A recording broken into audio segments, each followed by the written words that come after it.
because most of the participants and faculty, most of the participants and faculties are very eager about just to listen what the protocol and prospects for organic certification. Yes, So yes. still participants are joining. Uh, I think 63 participants are joined, but it can just increase till 400 within short time. Okay. Yeah. So before start, I would like to welcome all the participants from all 15 countries at the globe, as well as 22 states in India itself. So friends, today we are having very eminent speaker from EcoCert, which is the most prominent agency for certification of organic products from France. And especially we have invited Miss Rosen and her team members who are actually working in certification in India as well as in every corner of the globe. So it's really a golden opportunity for we people to listen Miss Rosen as well as her team members. So accordingly, whatever the constraints and the misconceptions or conceptions regarding the certification itself, it will definitely clarify the ideas of the participants, and we can just move ahead with the protocol and prospect, whatever will be sharing by Rosen itself. So, Rosen, I think it is not necessary to again introduce about the university because you are very much aware about what the university is. And we are really fortunate that Mr. Dr. Anil Jadhav and Rosen has visited earlier, and they have even focused what the activities we are having at Dr. PDKB Apola. And again, we are in process to have collaboration with EcoCert in near future, and definitely this collaboration will be having sound platform in future itself, and we'll have again some brainstorming sessions as well as virtual session in near future. So at this juncture, for Rosen itself, the participants are from Afghanistan, Pakistan, Nepal, Bhutan, Bangladesh, Nigeria, Ethiopia, Germany, sorry, Italy, USA, Canada. So accordingly, 15 countries we have covered in this training program, and 22 states in India we have covered. This particular group consists of faculty, students, as well as some progressive farmers have also joined this particular session. And this session will be coordinated by my senior colleague, Dr. Vinod Khadse. And for your information, I think you are not acquainted with Dr. Khadse. He is the member who has actually initiated the organic agricultural practices as well as the center at university in 2010, and he is the evidence of the three particular batches who have passed out from the as a organic certification course, and he was the actually founder for the same. He has defined many courses for organic agriculture, and thereafter these team members have joined later on. So this is a unique opportunity. Dr. Vinod Khadse is just coordinating this session, and along with him, Dr. Mangesh Mohoril. He is associate professor at Department of Biotechnology, and he will be as a rapporteur, as well as Mr. Prakash Ghatwar. He will also be a rapporteur for this session. So we will be having proceedings for the same, and this proceeding will be circulated among the participants based on your lecture. And at the end of lecture, before 10 minutes, we'll just open the chat box so participants can just drop their questions. And we'll have the 3-4 questions, those who will be raising their hands with a direct interface. So with this, I again welcome all the participants and the members from EcoCert France and India itself. And I proceed, hand over my dais and mic to Dr. Vinod Khadse for further proceeding and your presentation and brief biodata. Thank you very much. Thank you Thank very you. much, Nitin. Thank you, Nitin. Uh, Myself, Dr. Vinod Khadse. Now I am working as the extension agronomist of this university. Since last 1 year before that, I was working in Center for Organic Agriculture Research and Training Center. So this is very nice program, like going on since the last 4 days. So hello everyone and welcome for this morning session. Since the last 4 days, we all are enriching with the advances in the organic field from eminent scientists from over the globe, and number of farmers as well as scientist students are joining these programs. directly, indirectly with different sources. So in this, I want to say that if you want to your product really in the fashion, especially organic products, so it must have some credential. First credential is the certification. Without certification, you cannot say that it is whether it is true or not, because the normal consumer generally asks whether this is really organic or not. What is the proof? He is right, and he will ask it. So for that certification is very necessary. In Indian condition, our statutory body, that is APEDA, use the accreditation authority for the different agency. So friends, to get acknowledged with this aspect, this session is very important and devoted for the very important topic, that is organic certification, protocol and prospects. So before start, I want to introduce today's presenter. Ms. Rosen has completed her master in sustainable urban planning in France with a focus on urban agriculture encompasses sustainable farming practices. Before joining EcoCert, EcoCert is a large company or agency accredited in the number of the farmers and their products. She has working on the several topics related to the sustainability and the natural resources management for and with the local communities. She has working with EcoCert India for more than 1 year and has been primarily focused on the EcoCert training and consulting activities related to the sustainable practices. So, Ms. Ruzen, we are expecting much more clarification regarding this subject, because this is the most key subject which gives the credential to our products and produce of the organic waste. Please carry on.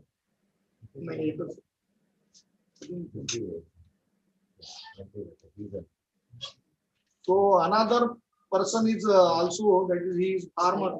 Yes. No, no, no. Mukesh. Yes, sir. Another person from the EcoCert is also presenting with the presentation. He is Mukesh Apejda. Mr. Mukesh hails from the Kogdu, Karnataka state and belongs to farming community.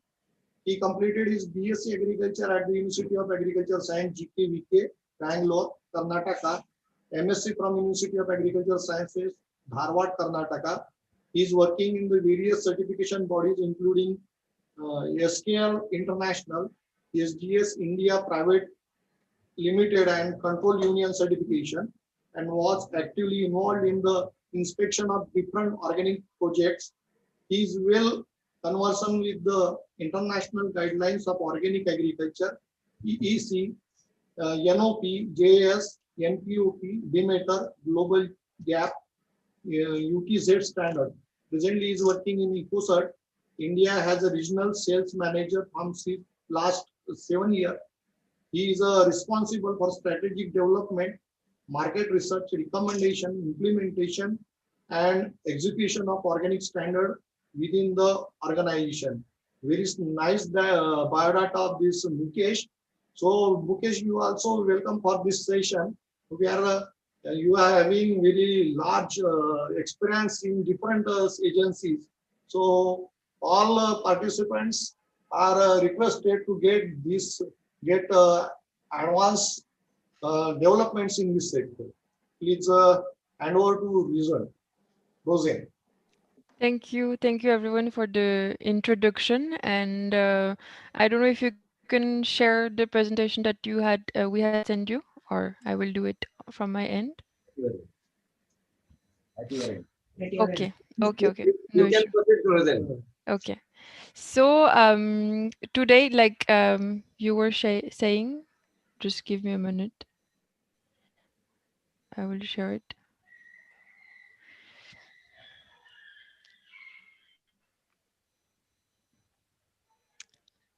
Can you all see my screen?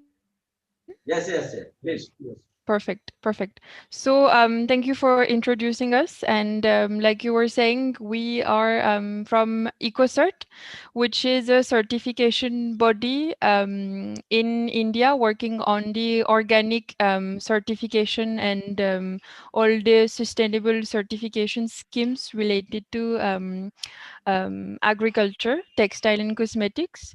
So today and in the previous days, many topics have been covered during this very inspiring training session, from organic practices to all the challenges and opportunities that are here in India. And today from EcoCert, we will be focusing on the certification part of the organic farming. So, like you were mentioning during the introduction, it's very needed to have some proof that organic farming practices are followed, and this is where the certification comes into the picture. So, just as a very brief presentation of EcoCert and EcoCert Group. So, like Nitin, you had said in the introduction, we are a French company created almost 30 years back, related to organic agriculture certification. And since then, we have grown to always work towards more sustainable practices. So, we have started working in India in 2002. And since then, we have been focusing on the NPOP standard, which is the National Program for Organic Production in India, regulating the organic certification mostly for exports. And today, this is what we are going to be focusing on, so that we'll go through the main point of the presentation is to really emphasize on what is the importance and the relevance of certified organic farming. Why are we here today to talk about this?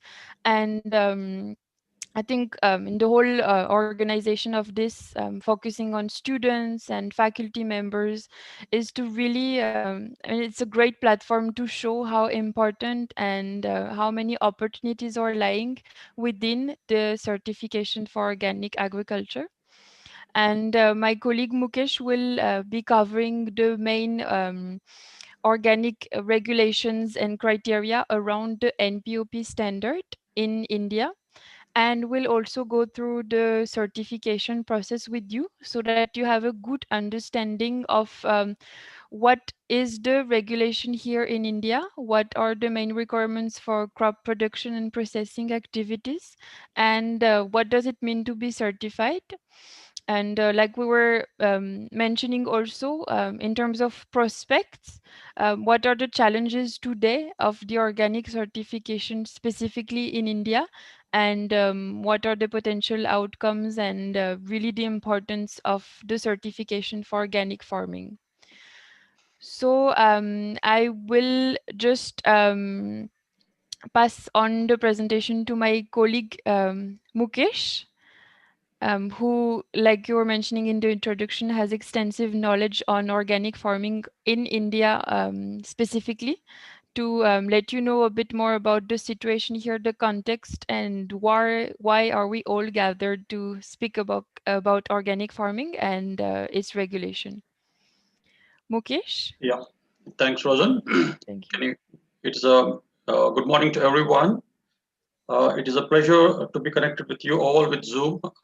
My today's presentation, I'll be focusing on the need for organic, something about certifications, the type of certifications, the importance of NPOP as a whole, scopes that can be certified under NPOP, and I'll be covering more about the crop productions and a little more about processing and the certification process involved and the challenges that is involved in organic certifications. So, as you know, like even though the Green Revolution in India in 1960 has increased the yield, but again, it has created a crisis in Indian agriculture, including pesticide contamination of food and soil. If you see, India is the fourth largest producer of pesticides in the world. It is reported that 8 states like Andhra Pradesh, Maharashtra, Punjab, Madhya Pradesh, Chhattisgarh, Gujarat, Tamil Nadu and Haryana consumes more than 70% of pesticides used in India.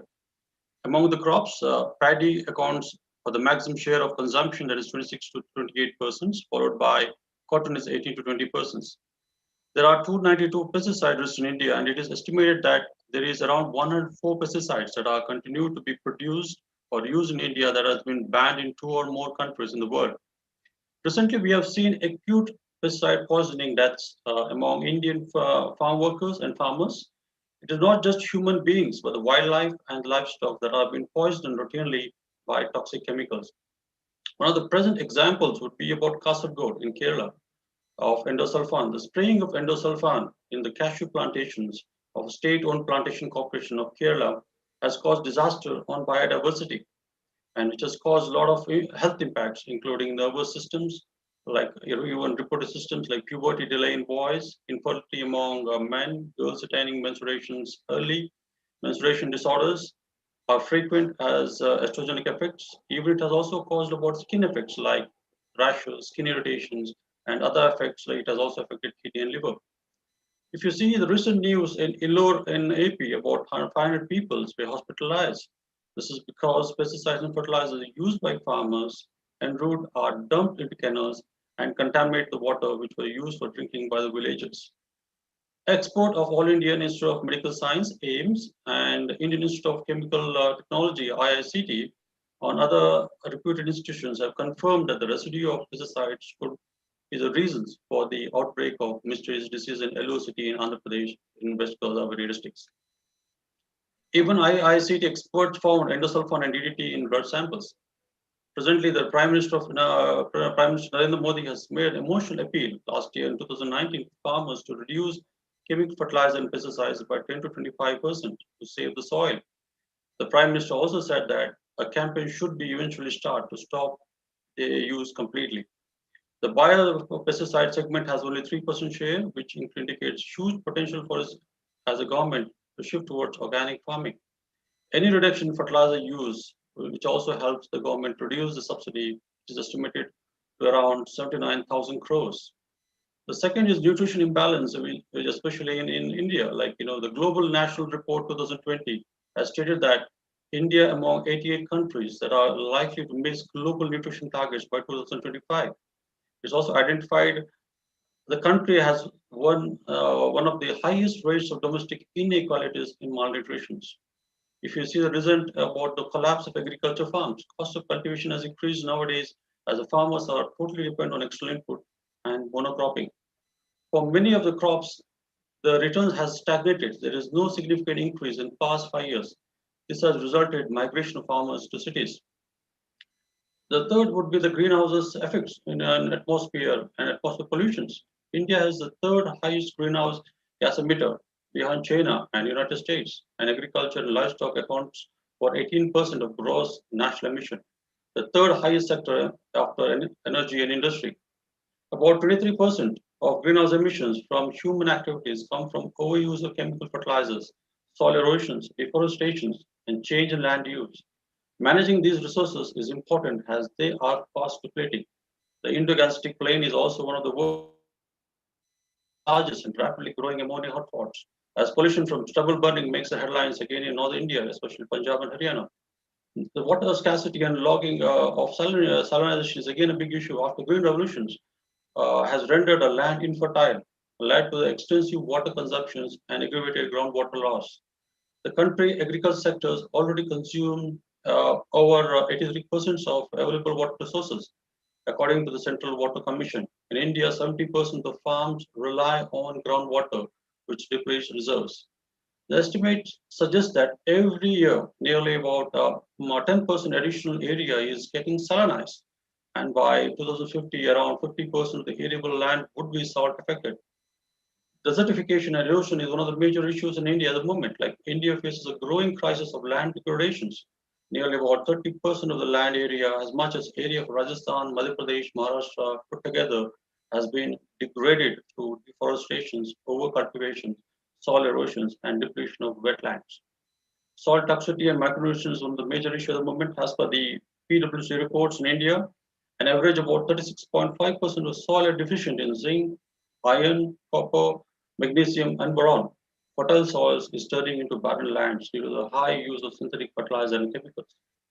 Therefore, there is a need to focus on sustainable agriculture practices that nurtures healthy ecosystems and support sustainable management of land, water, natural resources while ensuring food security. The only option is organic farming. Organic is only way to sustain our agriculture productions. If you see the status, like India is ranked ninth in the organic producers in the world in 2019 and the first in number of organic farms. The total area certified in India is about 3.69 million hectares. Of this, cultivated area is about 2.3 million hectares and wild harvest is 1.3 million hectares. About 13.601 lakh farmers are certified. And if you see the cotton, almost half of the world organic cotton productions come from India. Next slide, Rosen.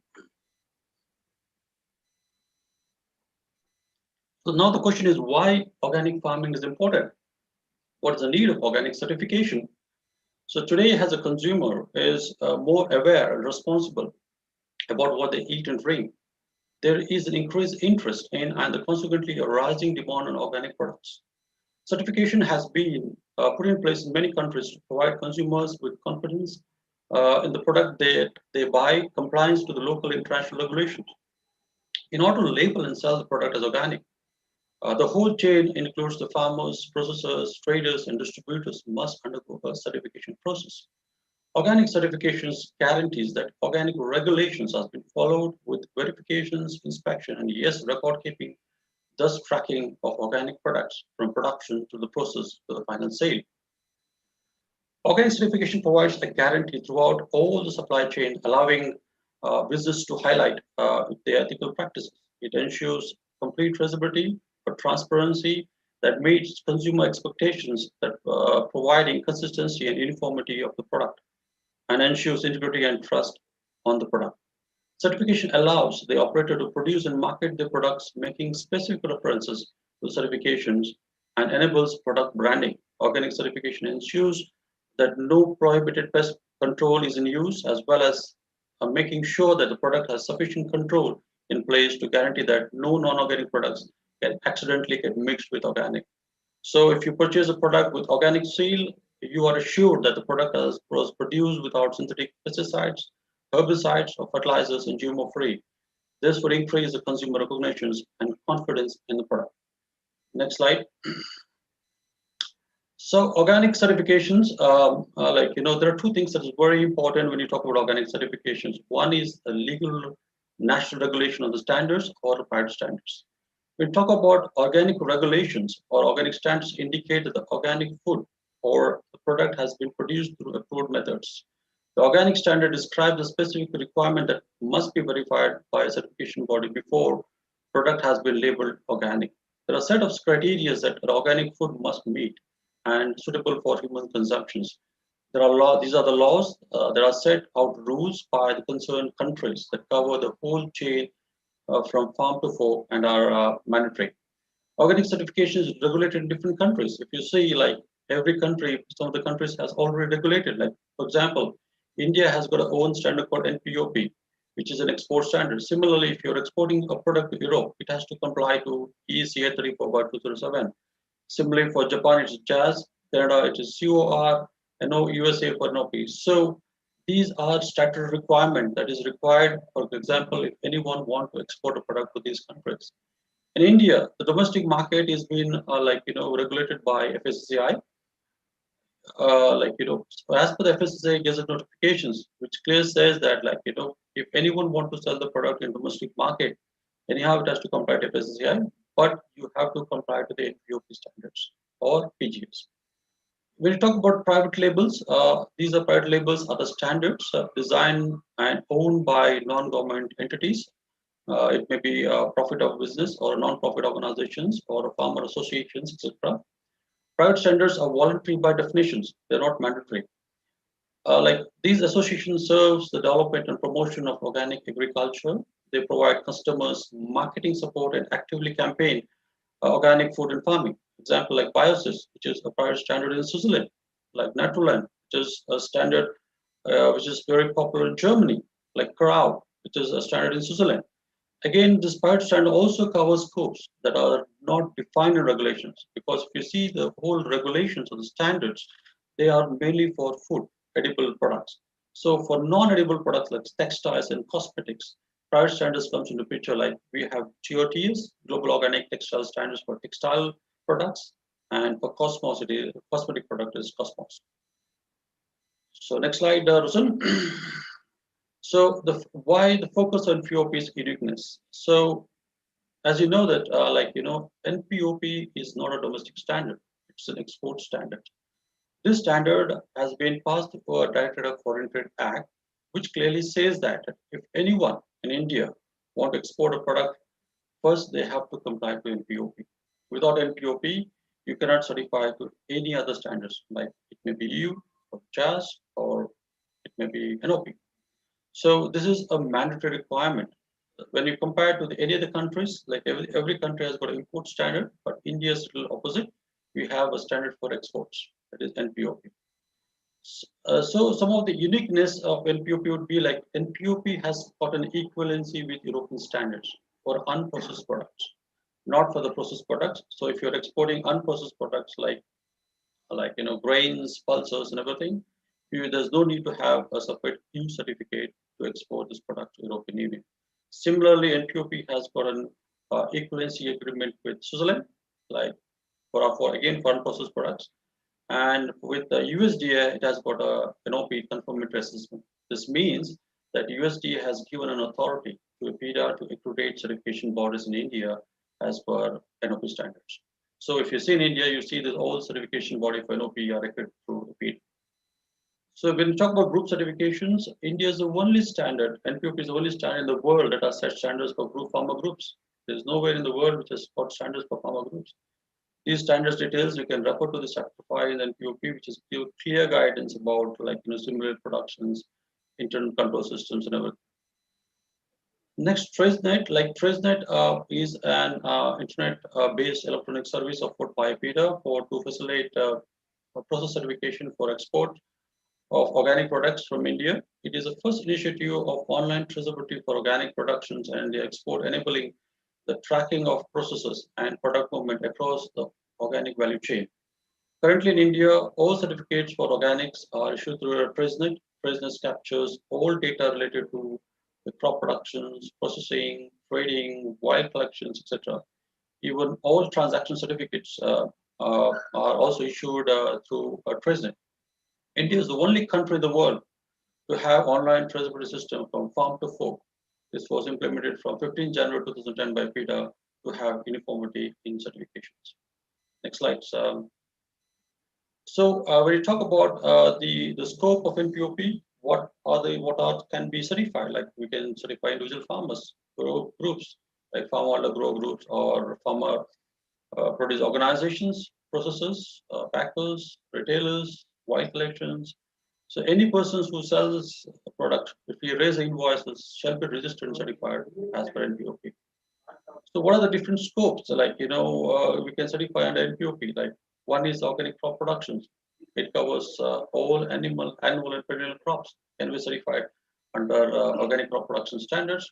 It also includes organic livestock, poultry, and products like any domestic and domestic animals includes bovine, including buffaloes, bovine like sheep, porcine like pigs, and caprine like goats, rabbits, poultry, and insects and bees, and or any other animals notified by FSSAI and from time to time. The products of hunting or fishing or wild animals is not considered part of livestock standards. So under organic beekeeping, we can certify all the indigenous species of bees, such as Pisum indica, there's Indian bees, Apis mellifera is European bees, Apis florea like little bees, Apis dorsata rock bees, and dammar bees. These honey obtained from these things can be certified. So the next is organic aquaculture productions, like aquatic organisms cultured in fresh, brackish water, ponds, and open water bodies in estuaries or seas like black tiger shrimps, Indian major carps, freshwater prawns, and bivalves can be certified. When you talk about organic food processing and handling, all food products that are listed in FSSA or Ayush can be certified. So when you're certifying a processing unit, one of the prerequisite would be that the company should be certified or as per FSSA or Ayush. So when you talk about organic animal feed processing and handling, it includes the processing of animal feed and food for all types of domestic animals, includes livestock, poultry, aquaculture, and pet animals for production of commercial animal feed and food products. In case of organic mushroom productions, mushroom production standard covers all edible mushrooms, including included for human consumption, whether grown on compost or raw biomass or wood. And when you talk about the organic seaweed, aquatic plants, and greenhouse crop productions, this includes like organic seaweeds production includes the collection of wild seaweeds and parts thereof growing naturally in sea and cultivated in coastal areas. For organic aquatic plants, includes macro and micro green plants, include algae grown under aquatic environment in open natural habitats or under artificial conditions in ponds or tanks in open or under greenhouse conditions.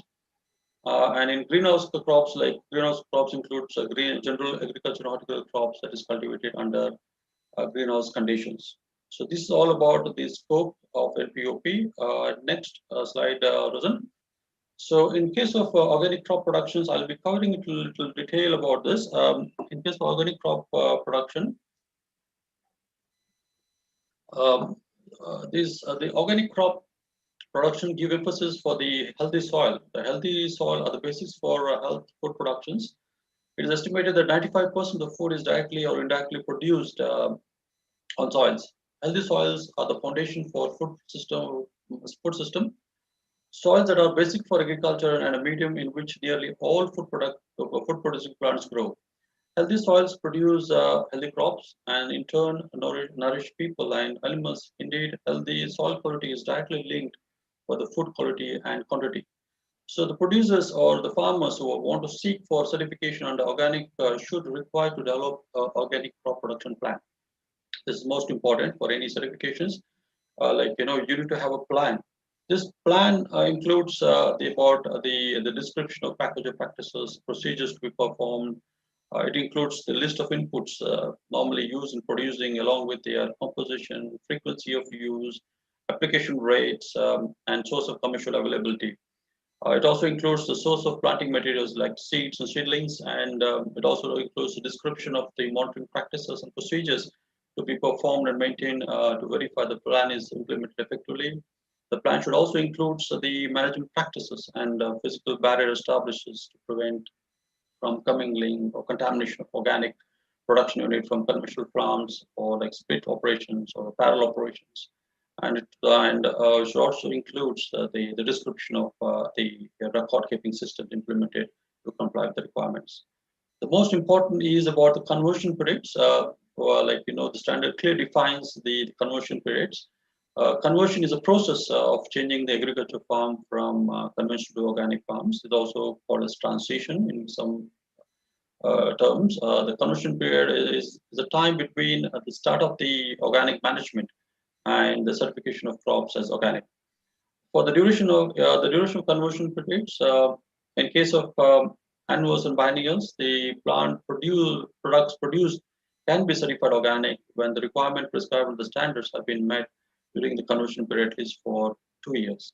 For perennials, it is 3 years. Perennials includes the grassland also, it is 3 years. The start of the conversion period is calculated from the date of the first inspection of the operators by the certification body. So the standard also talks about seeds and the planting material. The seeds and planting materials should use certified seeds and plant materials. The species and varieties cultivated should be adapted to the soil and climatic conditions and be resistant to pests and diseases. When certified seeds and plant materials are not available, chemical untreated conventional seeds and plant materials can be used. The use of genetically engineered seeds or transgenic plants or plant materials is prohibited under organic certifications. When we talk about nutrition management, sufficient quantities of biodegradable materials of microbial, plant, or animal origin produced on the farm can be used to increase or maintain its soil fertility and biological activity of the soil. Fertilizer management should minimize nutrition loss. Accumulation of heavy metals and other pollutants should be prevented. All synthetic nitrogen fertilizers, including urea, are prohibited. Manures containing human excretors are also not permitted. Non-synthetic mineral fertilizers and brought-in biofertilizers shall be regarded as a supplementary and not a replacement for nutrition cycling. We talk about pest and disease control. Weeds, pests, and disease should be controlled through a number of preventive cultural techniques, which include suitable rotations, green manure, early and mulching, etc. Thermic weed control and physical methods of pest and disease weed management are permitted. Products used for pest, disease, and weed management prepared on the farm from local plants, animals, microorganisms are allowed. Commercial products that are approved by certification body, which are normally mentioned in the Annex 3 of the Npop standards, can be used.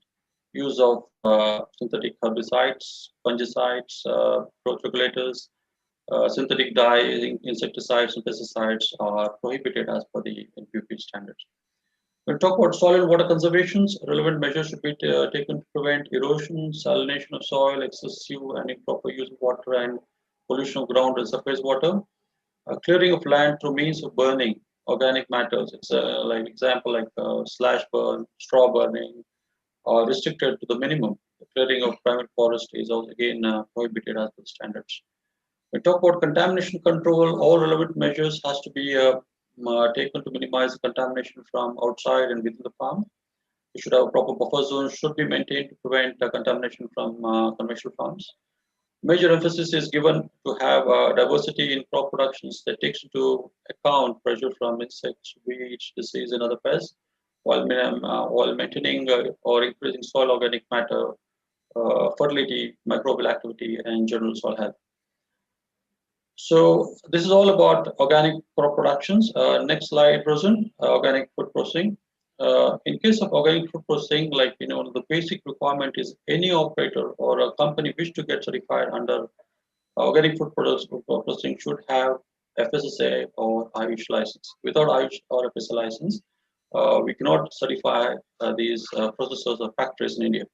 So it's the same like organic crop productions. Like before starting for organic food process certification, you need to have develop an organic production and handling plan. That plan should clearly define the description of practices and procedures to be performed, a list of each substances or input used during production, storage, and handling, indicating its composition, source, location, where it is used, and the approved ingredients and additives used in food processing, or as mentioned in the Annex 1A and 1B, and monitoring practices, record keeping systems, and you should have a procedure how to maintain commingling from organic, non-organic products during parallel process and handling, and contamination, and all. And again, more important is the labeling. This is very, very important. So when you talk about organic food processing, the processing methods, this is very important. Like you can talk about organic, chemical processing methods are not allowed. So what are the processing methods that are allowed in organic are like mechanical, physical, biological, smoking, extraction, precipitation, filtrations. Extractions can be either with water extracts or ethanol, use plant and animal oils, or you can use vinegar, carbon dioxide like CO2 extracts like nitrogen or carbonic acid. And these shall be a food grade quality appropriate for the purpose. Chemical processes again is not allowed, like solvent extractions, these are not allowed, like hydrogenation of oils, these are not allowed under organic. Irradiation is not allowed under organic. So the most important is label requirements. The labels actually convey clear and accurate information on the organic status of the products. When the full standard requirements are fulfilled, product will be sold, produced as organic agriculture or similar descriptions. The label for conversion products are to be clearly distinguished from the labels of organic products by mentioning the year of conversion, the name and address of a person or a company legally responsible for producing or processing of the products are to be mentioned on the labels.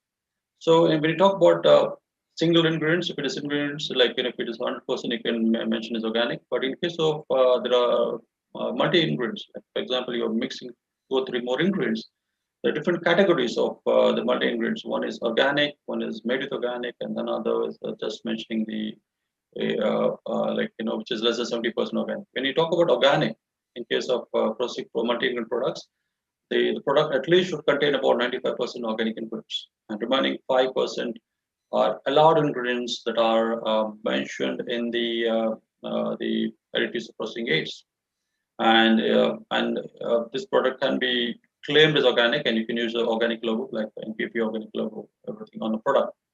So if it is in case of the second category is the made with organic, which contains less than 95%, but not less than 70% ingredients.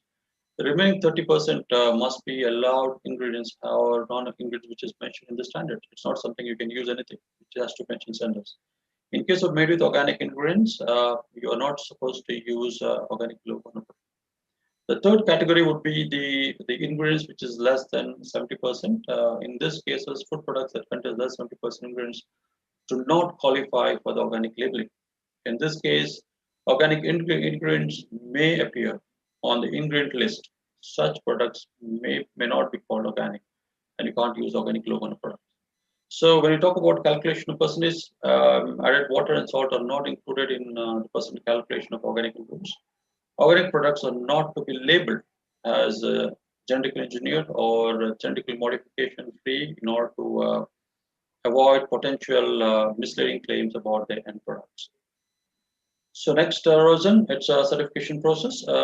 The certification process, it's very simple. Like in this case, if any clients want to go for certifications, first he has to send us an application form. Based on the application form, which is reviewed, and then we send the quotation along with the terms and conditions. Once the quotation everything is signed, the client has to be registered in a TraceNet. In India, we have an online system which I have covered earlier, that all certification in India are issued to TraceNet. So before certifications, we have to register this client in a TraceNet. So the TraceNet, we need before registration, we ask for some documents from the clients. Like if it is a crop production, it may be the Aadhaar card number, or it may be land revenue records. If it is a processing, we require a FSA license or Ayush license, PAN cards, and everything. So based on this, the client is registered in a TraceNet portal. So once it is registered in a TraceNet, the clients gets the username and password in their mobile number. And once they get the mobile number, they have to go to the online system, register enter the products in the TraceNet, and then the data is forwarded to the certification bodies. Once the data is sent to the certification bodies, we do a document verifications. Once the document is verified, and then we plan for audit. So during the audit, like normally any of the auditors who is qualified for Npop will be visiting the premises of the client. So he does opening meeting. He clearly informs the scope of the audits and everything. And once the audit is done, the closing meeting is done, where he clearly mentions the outcome of the audit. So once audit is been done, the audit report has been submitted. It has been submitted to the certification officer. If there's any non-conformities, it will be officially communicated to the client about the non-conformities, and it will be a specific time will be given to the client to close it, maybe a month. So once the non-conformity has been closed, the certification is issued through an online system. This is the system which is followed every year. So it is whenever the certificate is issued for every year, having a validity of 12 months. So every year it's the same cycle. They have to follow the certification process. Next slide.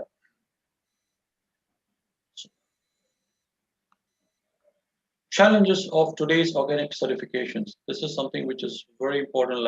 Today's there are a lot of frauds happening in the world. Like if you see in the market, there are a lot of people selling us, claiming us everything is organic. Fraudulent frauds includes claiming a product to be certified as organic, grown, or processed in accordance to regulation and relevant standards. There have been a lot of false labels. There have been false lab reports. We have seen a lot of things like, for example, in India, we see a lot of products. The product is sold as organic, like olive oils, chocolates, etc., as misbranded as organic. Organic fraud is more in many countries where there's no regulation. For example, at least in India, we have a domestic regulation, which is regulated by FSSAI. But there are certain countries where they don't have a standard, like Thailand, Malaysia, Singapore. So everybody says everything is organic. So what we can do to against this organic fraud? So one is the most important thing that, like, whenever you buy a product, you should ask the source of product. The customer has got a right to ask the source of the product from where it has been bought. You can ask for certifications, like, whether it is certified or not. Check for certificate issues. If you see the present certificates, what we issued in TraceNet, every certificate is having a barcodes. So you can scan the barcodes and get it, check whether the authenticity of the product, or whether the authenticity of the product, or the person who's selling these products. So if any customer, or if anyone finds a fraud, or any shop is selling a certificate of organic product which is not certified, they can report to certification bodies, or they can even complain to FIDA or FSSAI. Second is now the alerts. Alerts are the, like, the systems of reporting food safety issues within European Unions. This is the major issue in India. Like, normally India is facing a lot of residue issues at the moment. Some of the examples why it is because in India, even though it is such a big country, we lack accredited labs in India to test the product as per the UMRs. For some of the examples, like polyxysoma, like even ethylene oxide is one of the major issues at the moment. We don't have a lab in India to detect ethylene oxide. We don't have an accredited lab to detect, like, glyphosate about 0.01 ppm. We don't have a lab to detect nicotine, bromide, benzophenone chlorides, even GMO qualitative analysis. So this is something which is a worry for at this moment. Like, we are totally dependent on international labs for detection. Because even though some of the best are, if you see all the labs in India, like, the detection limit is very less. So this is something which is a worrying, that we need to focus on the analysis part. Next slide. As the famous quotes of the quote of Greek philosopher Hippocrates, it says that let food be your medicine, and let medicine be your food. Life is truly precious. There's an old saying that healthy mind stays in a healthy body. So eat healthy and stay healthy. Organic food is the most essential thing that we can do to stay healthy. If the production of organic farming becomes increased across the India, and the economy of the country becomes automatically increased. Organic farming is not new in India. Our ancestors used to do organic farming. It's a time to reflect our legacy left behind by our ancestors and reapply their wealth, of wisdom to our present world. As Mahatma Gandhi said, the world has enough for everyone needs, but not for everyone needs. So let us all support for the organic movement. I think I have covered everything. Next to Razak. If you have Yes, any doubt, you are most thank you, welcome. Mukesh. Thank you, Mukesh.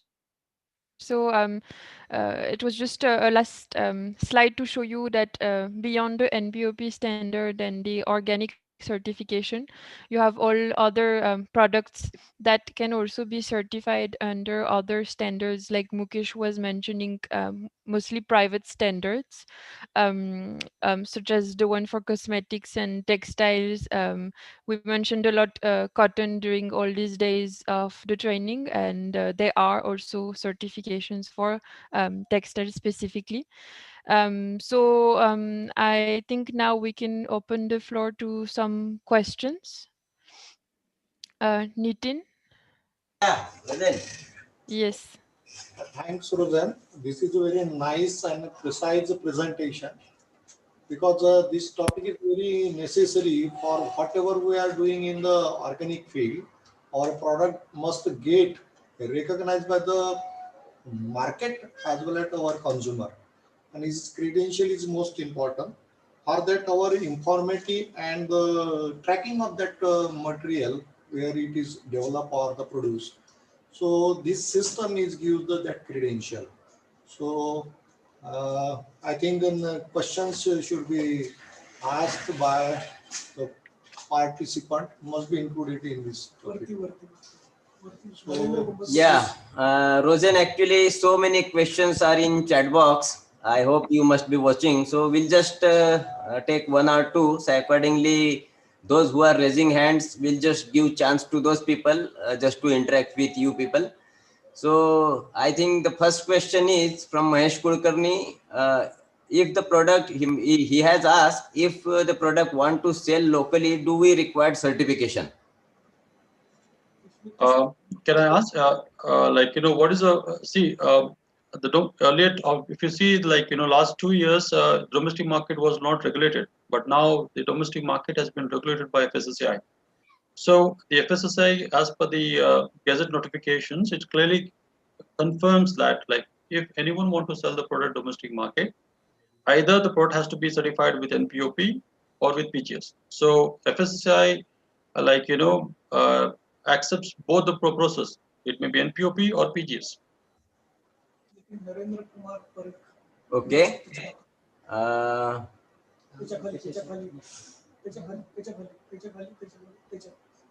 okay. So one question from Dr. Narendra Kumar Parikh from Bikaner. He has asked, in arid regions where farmers are producing organically by default, how their produce can bring under the umbrella of organic certification? Yes, the standard also clearly says that, if you have a documented proof that you're doing organic for many years, or if you have, if you're doing, if it is a virgin land which you're not doing, you have started recently organic farming, we can reduce the conversion period to 12 months. That means minimum 12 months has to undergo a conversion period. So after 12 months, the product can be certified as organic. Okay. Raise hand koni ke liye. So I am just requesting Felicia Oloto just to ask question, please. Felicia, please. She has raised her hand. She or he, I don't know actually. That's what I'm telling. Okay. Yeah, Felicia, please. Good morning. Yeah, Good yeah, morning. please, carry on. Yeah, I want to ask about considering the cost and the procedures involved in certification. How can we encourage smallholder farmers to go into organic farming? You get my question? Yeah, please, can you repeat your question, please? I mean, considering the cost implication, How? I think Mukesh ji, and all the procedures involved to get certified. yeah, How you can need- we encourage smallholder farmers to go organic? Felicia, you're from where? Which you're from India or from outside India? Felicia from Nigeria. Nigeria, yes. Look, see, it all depends upon which standard you want to get certified. So if you want to get certified as per European standards, the standard requirement is clearly defined. What is requirements? So if you can go through the standards, I think you will get more information about what have to do and what not to do. Okay. Thank you very much, sir. Yeah. Now I request Mr. Irshad Hassan. Irshad Hassan, please. Mr. Irshad Hassan. Yes, sir. Okay. Yeah, please. My voice is coming, sir? Yeah. Okay, sir. Thank you. Sir, my question is about our product walnut. Walnut is being grown in Kashmir, but it is scattered all over. And but it is grown by default as organic. No pesticides, nothing is added. I want how we can get this walnut as organic certified. See, if it is grown without use of, without inputs, therefore I said, the standard has clearly defined. So if you, by default, if you're doing organic, where you're not using any pesticides, like walnut, you don't use that. So in this case, minimum you have to comply at least for 12 months conversion periods. After 12 months, the product can be certified. But before that, you have to get registered on the online systems, because this is something which is important. We have to do an audit. So after 12 months, the product could be certified as organic if you comply to the requirement of the standards. Where to apply, sir? On this net?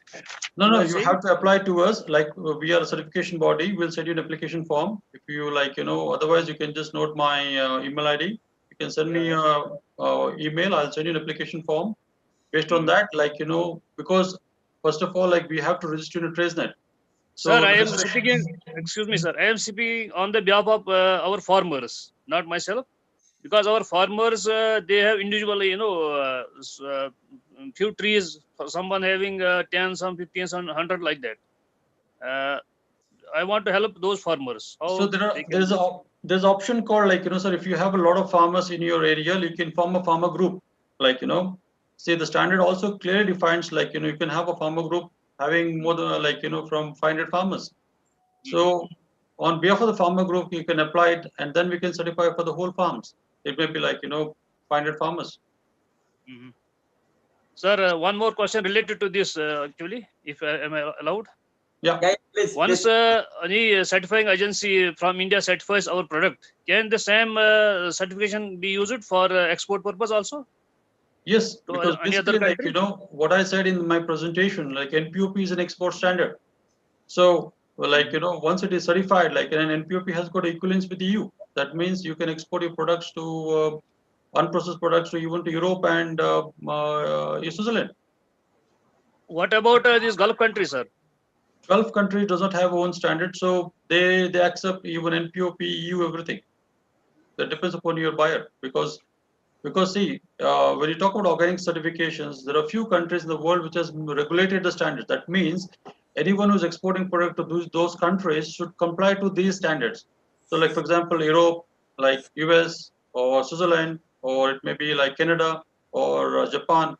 So in other countries, like it is not regulated. So you can sign in with any standards. Okay, thank you. Now I'm moving to Krishna Kumar Mahalingam, please. Can you listen me, Krishna Kumar? Krishna Yes, Kumar. sir. Yes, I can listen you. Thank you for the opportunity. Sir, I had a question, right? Is there a minimum land requirement to apply for certification? Say, example, somebody has to minimum have 1 acre of land or 2 acres of land. The standard never says like there's nothing minimum for individual farmers. Like, it may be, you may be having like we certify like, even 1 acre or even tea gardens, 100 acres. Okay. There's nothing minimum requirement, sir. Thanks a lot, sir. Yeah. Yeah, another 2 hands are there. So that's why I'm just picking up all the both the 2 questions. So accordingly, we'll just conclude afterwards. I'm just moving to Puneet Dashottar, please. Yeah. So morning. Mukesh. It's very informative presentation. So my question is related to the. Puneet, can you just? Is it audible now? Is it audible? Yeah, it's audible. Yeah. Okay, great. It's informative, Mukesh. I appreciate that information. So my question goes like when you said that about the extraction. So usually what happens is that whenever we go for an extraction of any herb, we are using either the water or the ethanol as a solvent. So if we use organic ethanol, then there is no question. But the availability of the same is very rare in domestic market. We are very finding it very hard to I got your identify point. So, that. like, when you talk about extractions, like, see, as like NPOP never says that ethanol has to be organic certified. EU also never says that it has to be organic certified. Only the problem is that with if you're exporting a product to US, because US NOP standards say that ethanol has to be organic certified. Yeah, USDA. So that is the main challenge with us. So whenever we are going, so we are exporting majorly to US. So USDA, yes. I mean that says 95%. In their claim also they say that if it is 95, that's okay for them. But I don't understand why they are not allowing this it's their standards, so we don't have any comments on that. So, but for Europe, we can certainly claim as an certified organic extract. Yes, this is what my understanding is correct. Yes, Europe and NOP also, like you can use food grade ethanol, or you also you can use that. But for NOP, since they are not mentioned the standards, like they're not mentioned ethanol, so that's the reason you have to use organic ethanol. No, much appreciate. Okay, I'll be in touch with you. I have the email ID. I'll be in touch with you. I'm going for that. Yeah, thanks Puneet, a lot. From which institute you are? Okay. Now the last question, Dr. Bilal, please. Dr. Bilal. Okay, he's not in connectivity, I think. I'm moving to Anna Sahib Naule. Anna Sahib Naule. Yes, yes, sir. May I audible, sir? Yeah, audible, sir. Tell me, sir. Yes, sir. Dr. Anna Sahib Nawale from MPQ Rauri, sir. Very nice presentation on the lecture on organic farming. My question is whether the vegetables or fruit crops organically produced and came in the market for selling. Is there any quick test whether for detection of whether it is organically produced or chemically produced? Whether any test is there? Let me tell you, sir, like, the organic standards never talks about testing is mandatory. Like, when it talks about like how you can prevent pesticides, this is one of the requirement. Like that's the reason I'm talking about, like when you start organic production, you should have a plan. The plan should include contamination controls, buffer zones, and all those things. So when you talk about these things, like, pesticide is not a mandatory that you have to get tested. So this also depends upon the auditor who is coming for audits. So when we send an auditor who is coming to your farm, he understands because he has been trained enough to see all these parameters, like, whether there's a chance of contamination from neighboring farmers, or it may be from buffer zone is proper or not. So what is input is applying. So based on that, we decide. Testing is not a mandatory, but problem what happens is that, even when you talk about testings, like what I said in my presentations, see, we have labs in India which can detect pesticides which are of outdated pesticides. Like, for example, DDT, endosulfan, all those things which have been not used today in the modern agriculture. Today, you have new molecules which is coming, which they are using it. For these testing, like, many of the labs are not accredited. That's a problem. So even if you test products, this is what happening at the moment. Like, even if you test a product, you get a report which is free from pesticides. But the same product, if you test in Europe, you get a residue enough, because there they have, like, they have parameters to test even finite chemicals. This is the problem. Yes, unless you have the residue analysis. Yeah. Yeah. Thank you, sir. Thank you.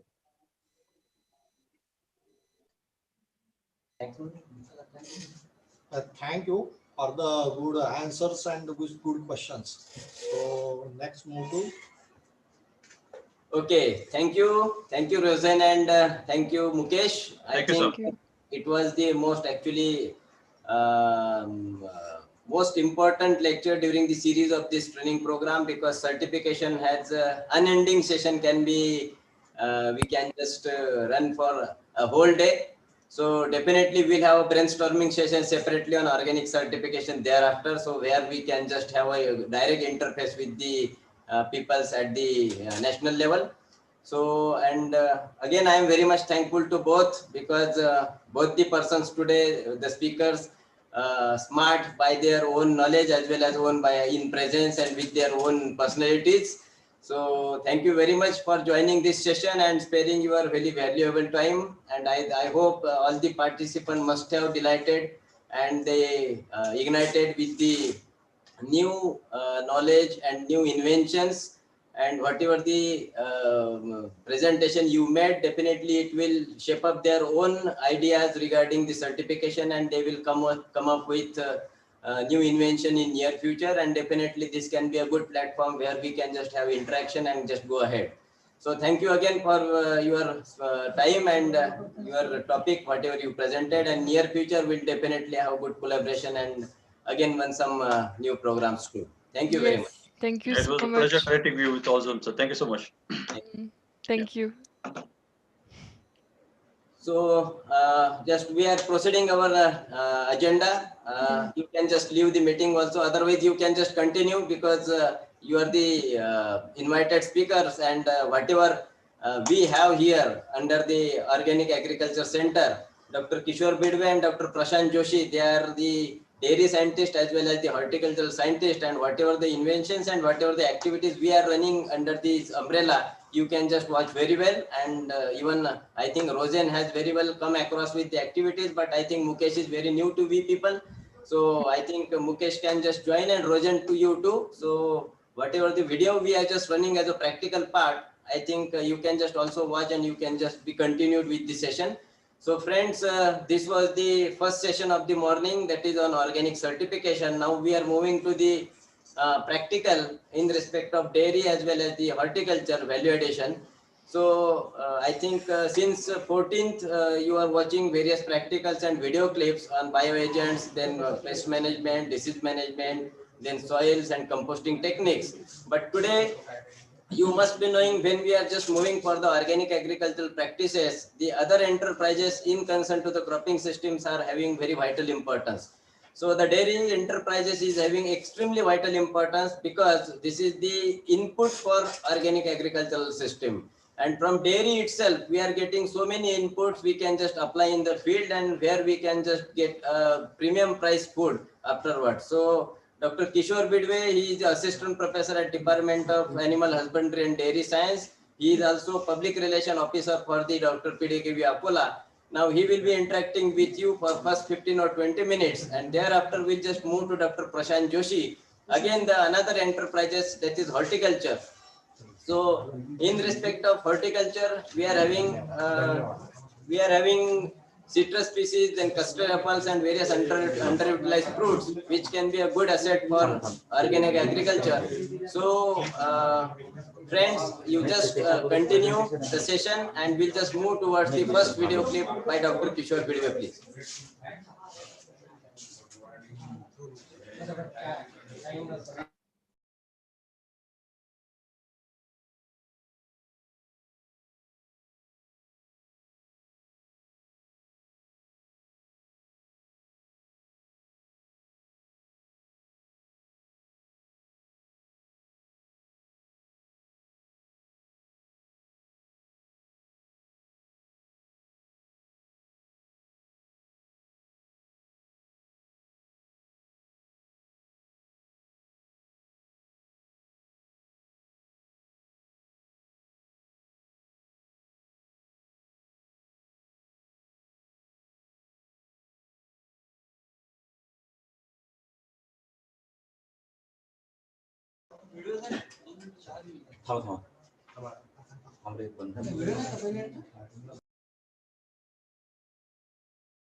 एकदम शुरू करना था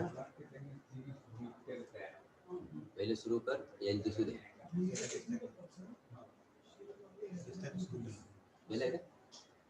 So friends, you must be watching the presentation prepared by Dr. Kishore Bidwe. Just adjacent to me, Dr. Kishore Bidwe is there, and I request Dr. Bidwe just to start his presentation, and afterwards you can just watch his video clip where the dairy farm we have established at Dr. PDKV Apola. Dr. Bidwe, please. Thank you, Dr. Nitin. A warm welcome and good morning to all the participants. This is Dr. Bidwe. I am Assistant Professor of Animal Husbandry and Dairy Science, working in the Department of Animal Husbandry and Dairy Science of this STEM University. I am also a part of this core team. And in a very brief, I am going to share what is the importance of livestock in our day-to-day life and also in the gross domestic product of our country. Basically, so far as our country is concerned, dairying is a subsidiary business. This is followed by this agriculture as a major component. And majority of the population is directly or indirectly depend on agriculture. And to support this agriculture, this dairy component have a prime role in our country, specifically in the states of Maharashtra, where the dryland farming is a major component. So here in a brief, I'm going to share the role of this livestock that is best from the waste. This is the magic of the livestock. So this is the animal component. Next one. The large ruminant, small ruminants, and the poultry. These are the major components. They consist the dairying sector of our country. As I shared, this is basically agriculture country, and majority of the population depends directly, indirectly on the agriculture. But 80% of the livestock in the country is having with the small and marginal farmers with very mere land, or also landless laborers too. This is the prosperity of the dairying in our country. Next one.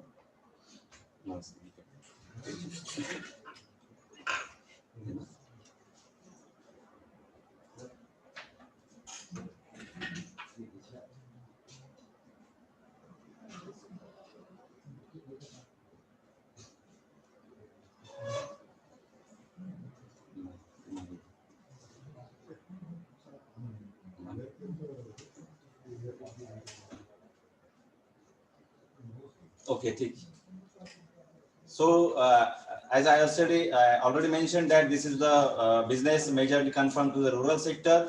Milk, meat, wool, hair, skin, leather, bones, horns, hooves, blood, and other multiferous products are the commercial use that our livestock gives us while they are alive or after their death also. The contribution of agriculture to GDP is declined due to the uncertainty as a part of this global warming, but the share of animal component to the entire agriculture show increasing trend in last decades, and therefore the livestock has immense importance so far as the Indian agriculture sector is concerned. That generates the income, employment, and act as a cushion against the crop failure, the farmer suicides. You must be aware of the farmer suicide cases so far as our country is concerned.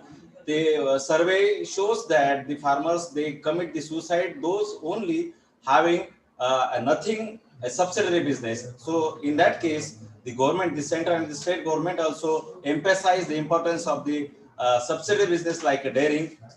That gives a cushion to the farming families, and also the draft power is a major source of the cultivation and the interculture so far as the small and marginal farmers of the country is concerned. The share to the foreign exchange is not that mere, but so far as our country is concerned, the our cropping pattern that we follow is that the crop residues from the major our commodities, that is a major source of feeding to the animals, and therefore the crop survives on the crop, the livestock survives on the crop residues and gives valuable products like milk and all these things. So far as our country is concerned, we are blessed with the largest population of the cattle, buffalo. We are also having a great population of goat. So far as cattle and buffalo concerned, we are having the largest cattle population of the universe. We are the topmost in the Asian countries so far as the buffalo population is concerned. The goat population, we are second, and so far as sheep, we are having the third position so far as the global concern is concerned.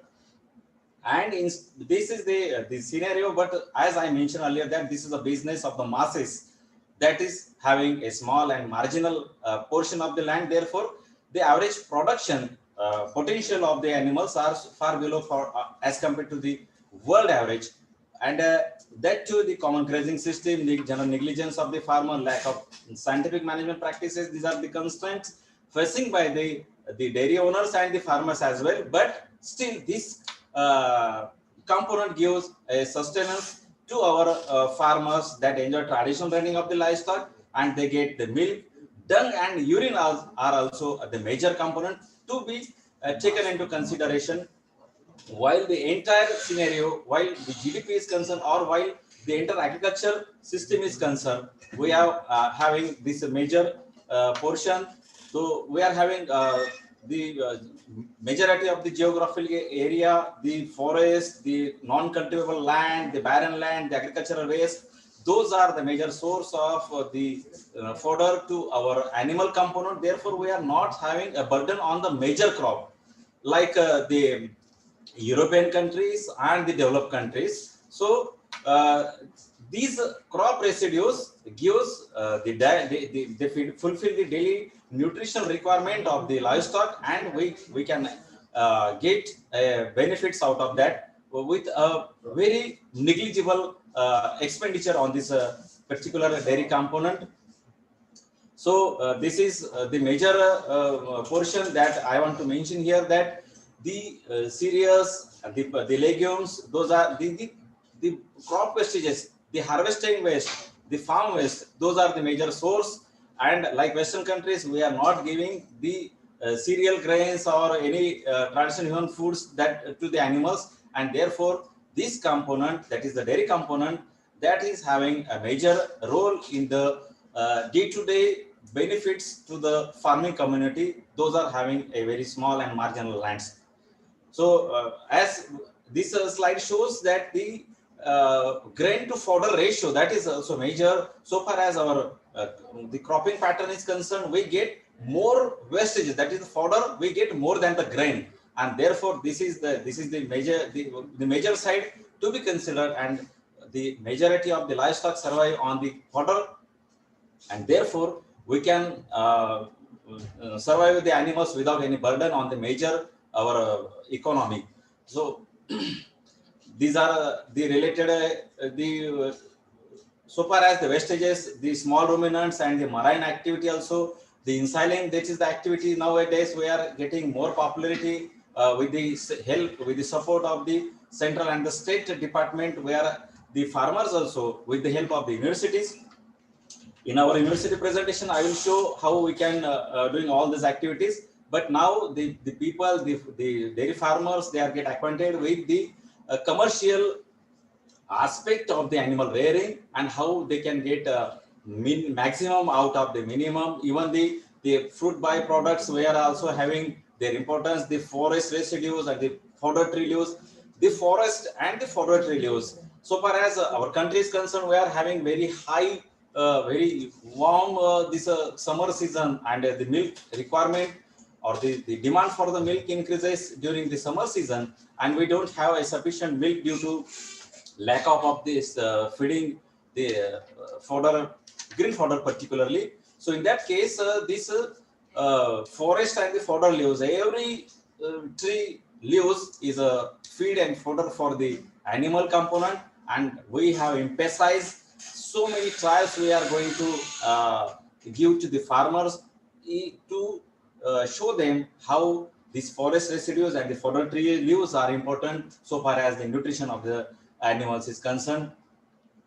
The fodder trees, we are having certain programs for the farmers to give the fodder trees on the banks of their area, the field, and also on the barren land.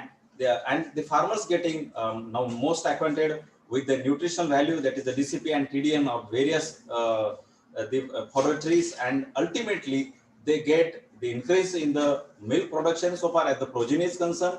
Now the grading up program is very well acquainted with the rural population also, and that gives a strength to the dairy section of this country.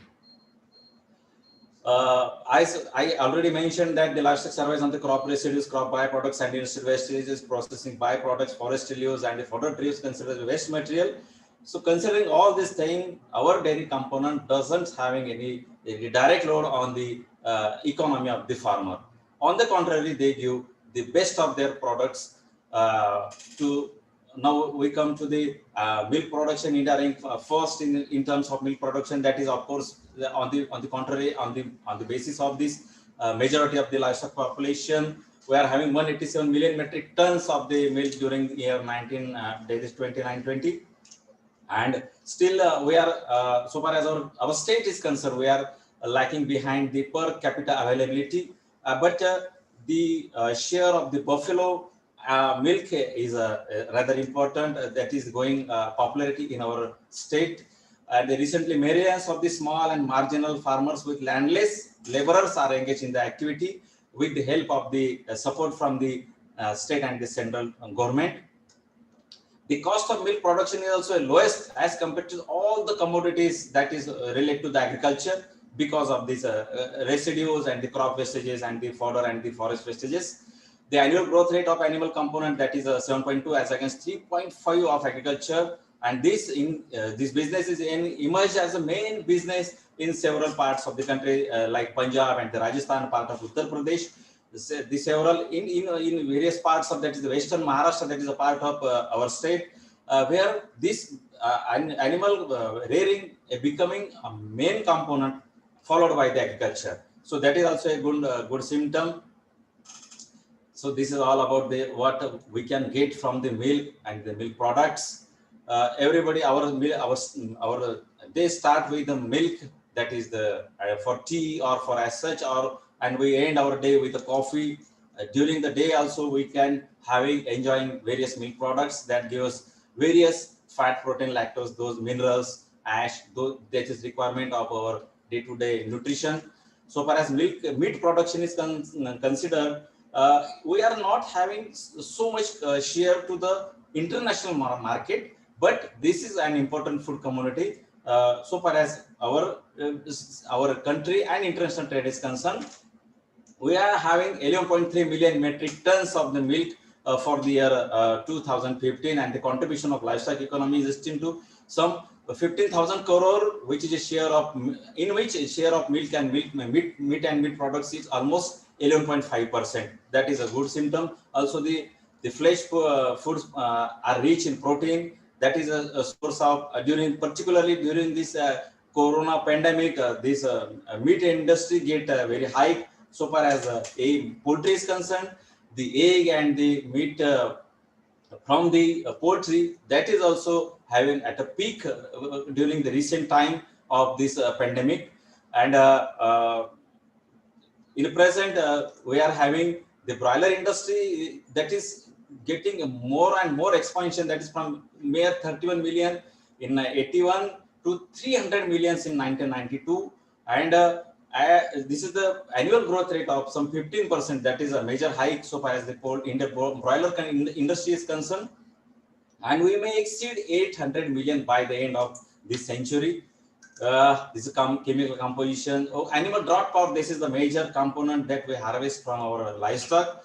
I already mentioned that majority of the farm is with the small, marginal and medium farmers, where the land fragmentation not permits the mechanical practices to be followed in their farms. So in that case, these drought animals play a dominant role in this our economy. Also, we are having the drought animals. So far as I have mentioned certain pictures. Those are actually we are having conservation, and one of the project we are following, that is the conservation and strengthening of indigenous germplasm. As we are having more than 44 breeds of the cattle, we are having more than 16 breeds of buffalo, 14 breeds of goats, more than 16 breeds of the sheep. So we are having a great heritage so far as livestock component is concerned. And so far as large ruminants are concerned, the cattle and buffaloes, that to indigenous, because we are having a varied range of the climatic variations during all the 3 seasons of the year. And we, based on the utility of the animal, we suggest the dual purpose animals. Those gives milk to the family, to their pocket, give some money, and also some drought power that can be used for the farm operations.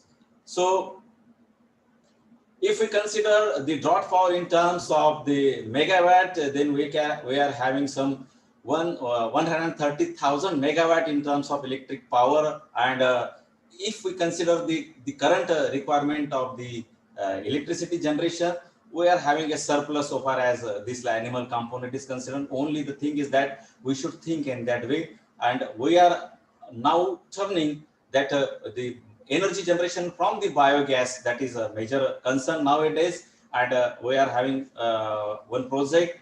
I am going to share that project during my another presentation. And that too, we can become a self-sufficient so far as electricity generation is concerned, so that we can provide the round-the-clock energy to the industry and to the farm sector also. So This is all about the various animal we can use, how we can use, having their use the animal byproducts. Particularly, we can this is a part of our discourse that the dung and urine, if we consider, because this common grazing system, the farmers, they used to give their animals around the clock outside for their feeding, and therefore they can't get this the cattle and the dung, that is a major part of the manure. And therefore, so far as the FIM and the electricity generation is concerned, so now we are moving towards the partial grazing and a partial there is stall feeding system. And in several these villages, we have suggested one village, one cattle shed activity. So far as the program that is from the Ministry of Human Resource Development, that is the Unnat Bharat Abhiyan. Under this Unnat Bharat Abhiyan, we have also adopted some villages, and one village we have absolutely adopted for this dairy component, where we have incorporated this activity of one village, one cattle shed. The entire the livestock of the village is accommodated in the common cattle shed, so that we can harvest maximum products from that animal component. So FIM, that is a major part. We can use this cattle dung and urine as a part of this our Panchagavya and all our, so far as the organic spraying is concerned, so far as the biomass is concerned, we are having a major role of this particular component. We are having, as I mentioned earlier, that we are having our largest cattle and buffalo population. Even though if we consider the average body weight almost some 400 or 350 to 400 kilograms, we can harvest some 800 million tons of cow dung annually, so far as our country is concerned. And we can having, if we consider this, the majority of the part of this cow dung is used for the domestic fuel, and that gives some crores of the rupees to that saves our rupees that in terms of the fuel is concerned. So this is all about, because of lack of time, I am going to go in brief. This is the characteristics of the urine, the bioactive substances and hormones that having the properties we are having with the urine. The leather industry, that is also a major industry. That is a benefit, that is additional benefit we can get. The animal component, even when they survive, they give milk to people. After their death, they give so many things, and the leather is one of the major component. We can, if we see this slide, see how we can having a potential to achieve more than 1 lakh new jobs, so far as leather industry is concerned only. This also adds to the GDP of our country. The pharmaceutical industry, the majority of the we are having more than 500 companies involved in the pharmaceutical with values of some 2200 crores. So that we can use in the preparation of the various kinds of medicine. These animal byproducts are used. This is also a major part of the livestock component. Transportation, so considering the small and marginal farmers, the rural transportation, still we are not having a greater facilities to the rural areas. Component means a lot for the rural transportation. There we can having some another benefits out of this livestock component. We can now the young generation, those are getting out of this agriculture. With the help of this animal component, we can bring them back to the livestock sector and the agriculture sector too. This corona pandemic give a major setback to various industries, but this only the agriculture and the livestock industry survives during the entire 8-9 months. They feed to the majority of the population, and the young generation, those where once upon a time they get entry in this business, and they are getting very well acquainted with the importance of this section, and they reach to the university how we can having the majority of this integrated system of this farming. So we are dealt with all these things, and the young generation is attracting with the means of this livestock component. Value-added products are also there. So many things I have to be share. Right from the musical instrument to the hair, the wool, the hair bristles, the bones, the blood, everything of the animal. Nothing of the animal is a waste, and therefore I have mentioned this. This is the best from the waste. This is also the magic of the livestock, and I think I can stop here so far as this presentation is concerned. Now I am going to share a short video that what activities under this court we are handling so far as a part of this animal component. As I mentioned that this agriculture university, so video. This agriculture university is having various departments, and the Department of Animal Husbandry and Dairy Science is one of the major departments that deal with the education, the extension, and the research activities. So far as the education is concerned, this department is having the undergraduate and the postgraduate and the doctoral degree program. So far as the research is concerned, there are three different sections. One is the fodder production. So this is the aerial view of Department of Animal Husbandry and Dairy Science of Dr. Panjab Deshmukh Krishi Vidyapith Akola, where the livestock instructional farm is there, established in the year 1969 almost. And we are graced. I am very proud to share that Dr. Panjab Deshmukh Agriculture University is the only state agriculture university of the state, perhaps in the country, that having almost 9 discrete breeds of indigenous cattle and 3 discrete breeds of buffalo with us, along with the exotic, the cross breeds. So I'm going to share all these things. This is the livestock population of this livestock instructional farm. We are having almost 9 breeds of the cattle. Those are the Sahiwal, Gir, Conquest, Tharparkar. Those are having milk potentials, and we are having almost 5 breeds from the Angi and the red Kandahar. We are having also Hilar breeds of the cattle, and we are having the buffalo breeds like Nagpuri Buffalo. This is the breed, native breed of our region. And there are 4 strains of this Nagpuri Buffalo, the Punnathadi and the Gaulo breeds of buffalo. We are having a major program on the conservation and strengthening of indigenous germplasm. This is we are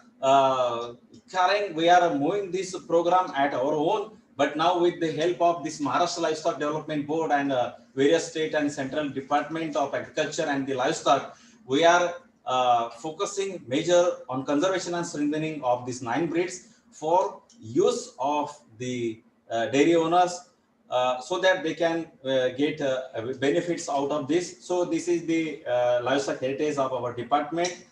In the picture, we are seeing that this Sahiwal, this is the native breed of Pakistan. This is the border of the Nili Ravi river. This is the most prominent milk producing breed of the India, and the cattle gives almost more than 5,000 of liters milk in one lactation. Whereas this is the Gir breed. This is found in the Gir forest of the Gujarat. This is also equally important breed so far as the farmers are concerned. These the buffaloes are used. The bullocks are used for the farm operations, whereas this cattle gives almost 40 liters of milk a day, and that to having some more than 5% of the milk fat. This is the Gaulo breed of cattle. This is the native breed of our Maharashtra, particularly in Vidarbha. And this is the breed famous for the draft power. The animals, they can having the capacity to work for almost 45 kilometers a day, and they can harvest, they can having use for the plowing and the harrowing operations in the harsh situation of the summer. This is red Kandahar. This is the breed found in the Nanded district. Kandahar, one of the Taluk is there, and this is also a breed of having a draft characters. Those are not having much more milk production, but the bullocks, they are getting more prices so far as the interculture operations and the farm operations are concerned. So this breed is having more importance as like this Gaulo breed of our region, that is the having a draft purpose. So this red Kandahar, this is also very famous breed of cattle used for the draft operations. And the bullock, if consider the bullocks, they can having some 1.5 to 2 lakhs. We can have we can get the prices for the this is the Kankrej breed found in also in Gujarat. This is a very tall breed. This is also dual purpose breed, particularly that gives milk, and the bullocks are also help in the farm operations and also for the transportation. The character of this is very shy breed, even though they are having a very bulgy horns, but they are so shy and they are so silent. But the milk production, we can get some almost 15 to 20 liters of milk a day under certain management practices. This is the Dangi breed of cattle, though found in the high rainfall tract of Gujarat border and the Konkan area of Maharashtra. Those are having oil glands that saves the breeds from getting eroded. And so far as the paddy farming is concerned, the mulching operation is done with these animals. Those are having some 8 to 10 liters of milk a day. This is also a kind of a dual purpose animal that gives the female gives milk, whereas the bullocks are used for the farm operations, for mulching, and during the high rainfall areas. This is the killer breeds of the cattle found in the western Maharashtra. This is famous for the farm operations. The bullocks are used for also getting the trades and various. What we say, the sugarcane is a major component there, and the killer breeds are used for carrying the cartloads of the sugarcane to the sugar factories. So this is the Nagpuri Buffalo. This is also a native breed of buffalo. This is the Gaulo strain of this Nagpuri breed. Also, we are having this Shahi Purnathadi and Ilichpuri. Those are the strains of this Nagpuri breed. So, and this is the heifer of this Murrah buffalo. This is the milking machine of India, we may term as. This is found in Punjab and the entire Delhi region, that is having a very high milk production potential. And buffalo milk, so far as the milk is concerned, the buffalo milk get higher prices because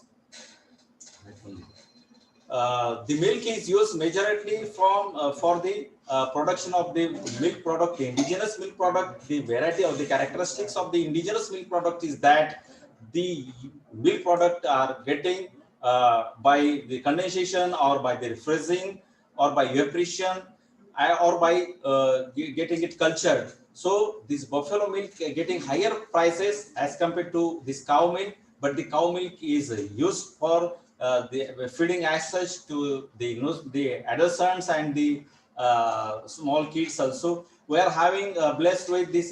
This is the small ruminant we are having, and this is the Usmanabadi breed of buffalo. This is also used as a cushion. That is the bearer cheek with the farmers in terms of the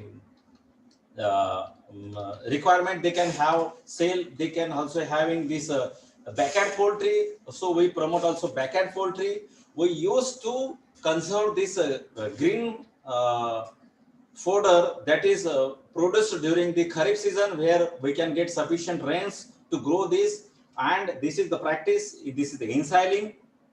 We also promote the farmers to go for ensiling so that they can use this green fodder during the scarcity, particularly during the summer season, and that too with the addition of the jaggery and the salt, also vitamin A, and a small portion of the urea so that they can get the protein, the carbohydrates, the minerals, and all these things out of this, so that they can save the majority of the amount they can they expend on on the concentrate purchase. So far as the animals getting, we can get some 8 to 10 liters of milk. We don't need to have purchase of this we may say this concentrates. those requirements we can fulfill with this in-siling procedure, and this is also used for feeding around the year. This is the practice we are. This is a practical we are having. Our the core team, our the participant visiting farmers, they can get acquainted with this activity. The plastic bag silo, the tower silo. These are various practices depending on the livestock population, depending on the area under cultivation. We can suggest how much area they can have or which method of in-siling they can go for. So this is very prominent method now getting popularity in our country. That is in-siling, that gives almost all the nutrients. You may see in the video that the person is giving this addition of this salt to this green fodder, and we may use this for entire year after preserving it almost for some 70 to 80 days under anaerobic conditions, so that we can get it very well. That is anaerobic decomposition we can follow in this procedure. The same we suggest in case of the dry fodder, because there is a scarcity of the green fodder during the summer season, but the crop residues, the wastages of the harvested products, we can use the cereals and the legumes and all seeds, all these crops, the crop residues of these all crops, the dry fodder also before storage for the supply to the animals around the year. So here, this is the soybean straw mixed with the pigeon pea and all this black gram straw. The jaggery we add, the salt also we add in this thing, and also in certain cases we suggest to add 1% of this vitamin A powder and the urea also, because we use to mix it well and keep it under anaerobic, partially anaerobic condition for almost 21 days, so that the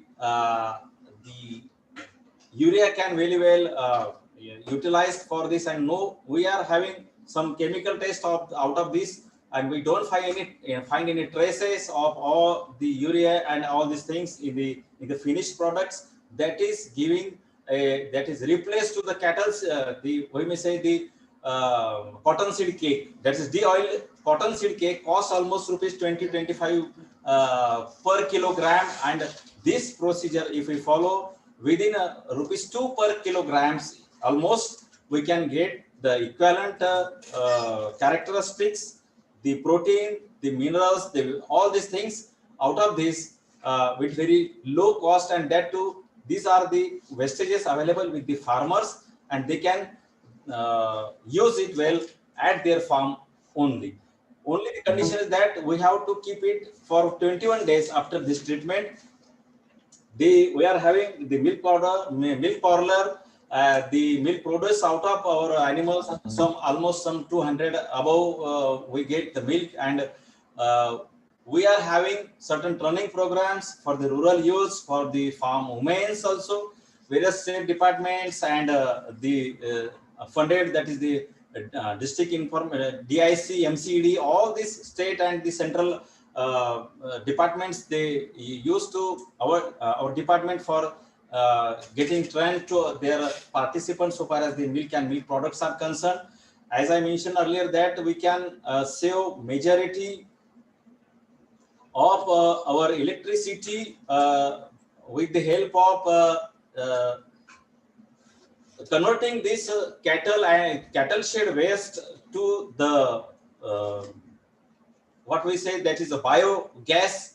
Earlier we used biogas for preparation of the cooking purpose, but now the biogas we can now store in a balloon, and we can use it for electricity generation. The entire electricity required for our department is produced out of this biogas that is made from this cattle shed waste. And this is also a part we are having pertaining to the rural section also. We are having our unconventional energy source department of this College of Agriculture, Engineering and Technology of our university. That is giving a major role, that play a major role so far as this utilization of biogas energy in electricity generation is concerned. So we get benefited of all these things, and with this we can educate to the farmers, and we are these 5 villages we adopted under this Unnat Bharat Abhiyan. So out of this, the adopted village under this Unnat Bharat Abhiyan, now we are having the energy self-sufficient village. On the basis of this livestock component, we are working on this model. So I think with this, I just stop here. Thank you for your kind attention, and thank you, Team Code, for giving an opportunity to share my views on this occasion. Thank you, Anana. Yes, thank you, Dr. Bidway. And I think he has shared very valuable information in concern to animal husbandry and dairy science in first part of PPT, and thereafter the video and whatever the part we are undertaking at Dr. PDK Viapola. So I think if you have any question, you can just raise your hand. Otherwise, we'll just move to next presenter, because though I know we are delayed by 20 minutes today, but considering the practical part, the last practical of this training program, that is the on horticulture, which Dr. Prashant Joshi will be delivering. So before that, I request all the members and participants, if you have any question, you can just put in chat box or you can just raise your hand. So at present, Pankaj Prashad Joshi, I think he is the only person who has raised his hand. Is he there? Yes. Pankaj? Yes, sir. Yeah, please. Hello. Yeah, please carry on. So thank you for your nice presentation. I just have one query that if the feed supplied to the livestock is inorganic, can its dung or the compost be used in organic agriculture? That is there any inorganic remains in the FIM or compost? Yeah, very nice question. During last year, Dr. Paslavar sir had given me an assignment to work on the residues, the residues out of this fertilizer and the chemical sprays we can have on this, particularly jawar and the maize for the grain purpose. And we have made some attempt to study on the effect of this application of these chemicals on the residues of the crop grown. So we found no residues on the fertilizer, particularly only the spraying of this corrosion and all these things. We can have some trace found in that. And if we keep this, as I mentioned here, if we keep all these green fodder or the dry fodder, at least for 21 days after treatment, like such, we can't find any trace in the feed also. Yeah, Dr. Bidway, one question is in chat box by Mahesh Kulkarni. He is just asking which cow breed are fit for organic agriculture. Do we have any study on economical data? So every breed is having equal importance. If we consider the small and marginal farmers, then the dual purpose animals, those are having the potential to give, because there is no family planning issue, or no, we are not going to check for whether it is female or male. In case of male, in case of human being, we prefer the male to come out, but in case of livestock, we prefer the female should come out. So now we can having these various embryo transfer technologies and this the various technologies that we can having a particular type of say insemination, so that we can get the maximum females out of. But so far as the organic agriculture is concerned, there is no variation, but we have to think for the dung and the urine. That is the major portion we can get a harvest of this so far as our organic concern, but that is the subsidiary as compared to the milk. So far as our country is concerned, this Sahiwal and the Gir are the breeds. Those are recommended for the entire country. The entire videos I have shared here, these are the breeds available at our own farm. They are getting the sufficient milk over here. Only the management, we have to follow the management practices, proper dry period, proper insemination, proper gestation period. These are the things to be considered. Otherwise, nothing is different. Thank you.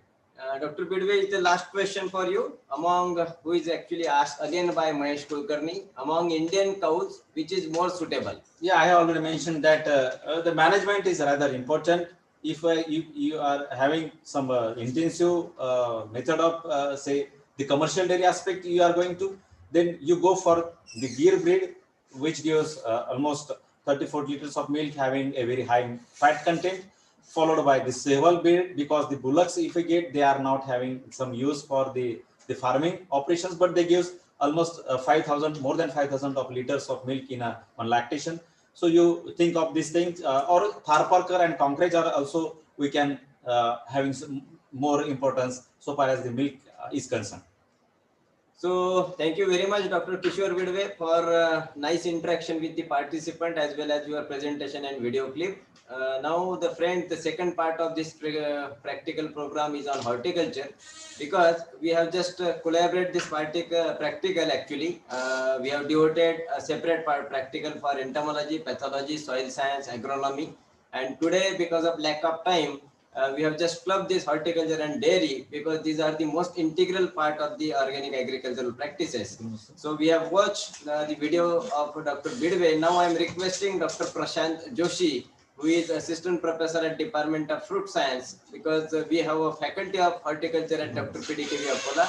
So I request Dr. Prashant Joshi to interact with you and just go through the video clip, which is just for 15 minutes, and then we just club, and again we will be meeting in the evening for the presentation of Dr. Timothy from Nigeria. So I request Dr. Prashant Joshi first. Thank you, Dr. Kunde. Good afternoon to all my dear participants across the globe. So today we are talking about the processing and value addition interventions in the organic farming. So, as you know, friends, horticulture is a very, very important component in the Indian agriculture. So, as we are aware that it's nearly contributed 15 to 70%. Its share in our economy. So there are a lot of horticulture, and as far as horticulture is concerned, India is enjoying second position in case of fruits and vegetables. So we have almost all vegetables and fruits, almost all due to climatic suitability. So here we are in the central part of the India. So almost the major fruit crops grown in this area are citrus, then your custard apple, guava, and so many underexploited fruit crops. So the our export share is more in concern of fresh food, but there is a very limited amount of processed products, or processed products can be utilized. Moreover, most consumption is fresh. So by now our Honorable Prime Minister of India declared vocal for local. So we are trying some small amount of processing from women empowerment program is there, or small scale industries here. So we are not advocating very high tech technology for those people, but value addition, so they can do their by their own way, by forming a bachat gut or like that, for their personal benefits. So we have prepared some one practical video clip. So what is the overhead? So I may request the organizers to please run that clip.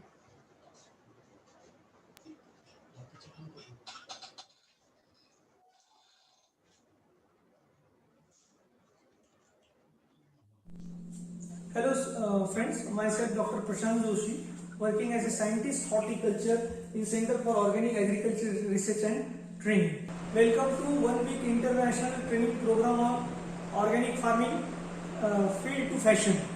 So I warmly welcome you, all of you. So the topic of today's talk is value addition interventions in organic farming. So especially I am talking about processing of various horticultural crops. So as you know, India enjoying second position in the globe as far as fruit and vegetable production is concerned. So almost all kind of fruits and vegetables are cultivated around the year. So we due to our diverse climatic conditions. So this Punjab Rao Deshmukh Krishi Vidyapeeth is in central India, Saint Andrea. So here in Vidarbha region, mainly citrus, custard apple, guava, these are cultivated. And as far as vegetable is concerned, so all type of vegetables, leafy vegetables, fruit vegetables can be cultivated here. So our the most important fruit crop is citrus. So in case of citrus, in Vidarbha region, almost it is occupied on 1,50,000 hectares area.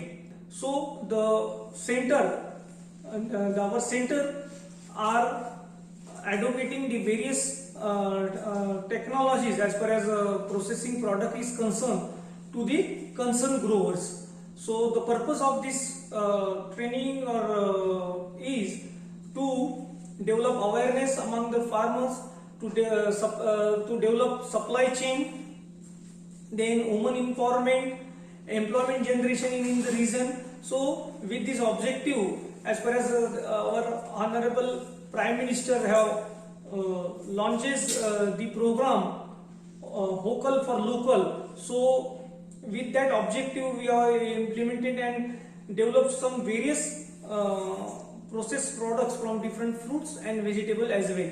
So first, just I am discussing about citrus. So we have citrus. This university has developed so many varieties as far as citrus is concerned. So namely, your Nagpur Mandarin, Nagpur Seedless Santra. So that is our varieties, and this Nagpur Seedless variety is a seedless variety. So we have tremendous scope as far as citrus juice is concerned. So as we know, citrus is the richest source of vitamin C and antioxidant. So secondly, our university have got geographical indication. So that is very prestigious issue for brand development concern in the future. So this is the main product. Orange juice is main. Another citrus nectar can be, then marmalade can be also prepared from this kind of thing. So the basic purpose is to create awareness among the citrus growers especially. Guava jam is there. So this has, as you know, guava is also richest source of vitamin C. So it contains vitamin C and pectin rich compound. So that is very suitable for your jelly preparation, and as well as this jam is also prepared from this guava. Then another various products are displayed here. You see this Carissa Carbanda preserved is there. Then tutti frutti from papaya is presented here. Then you see tamarind processing, simply processing of tamarind is displayed here. People come to us and take the demonstration training from us people, and they can start their own. So it will be fulfill the objective, and they will get employment at their own places, and some supply chain is developed, and in near future we can go a longer way. So Nagpur Mandarin is very important crop, and the greatest achievement of our university, that is Dr. Punjabrao Deshmukh Krishi Vidyapeeth, in year 2014 we got geographical indication for this particular crop. So the advantage for obtaining this geographical indication is, so the citrus grower of this region can export under the brand name of Nagpur Santra. So that is the world class Santra. As you might be aware that the Santra growing locality of India is called the California of India. So the California region is very famous for the citrus mandarin production is concerned. So similar type of atmosphere and environment is here. So various for this means they can growers export their fresh fruit as well as some processed products. So there is a very tremendous scope as far as citrus processed product is concerned. So I am especially focusing on the Nagpur Mandarin. So you see Nagpur Mandarin juice can be prepared under the various government programs. Vocal for Local, one can go citrus products at the various railway stations, airport and different destinations.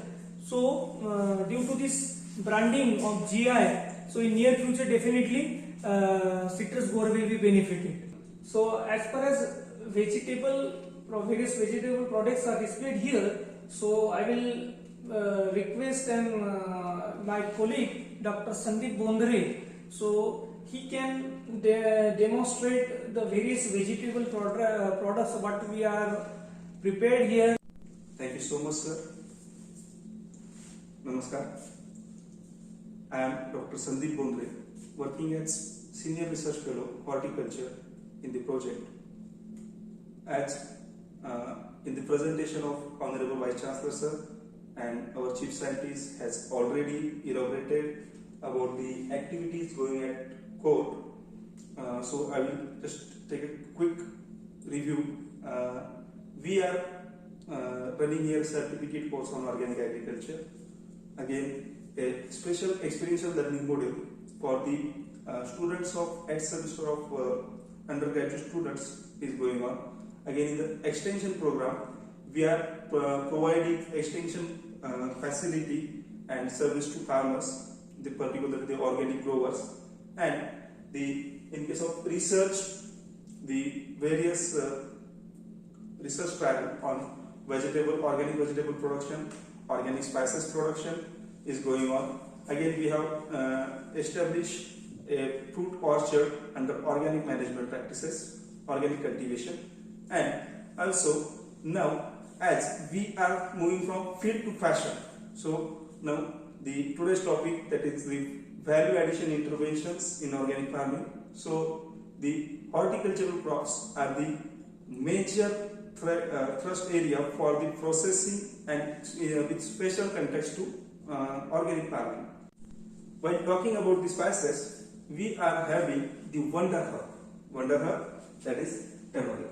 So in case of turmeric, this university has developed a variety, PDK Vaigao, and the peculiar character of variety that is, it is having the curcumin content more than 5%.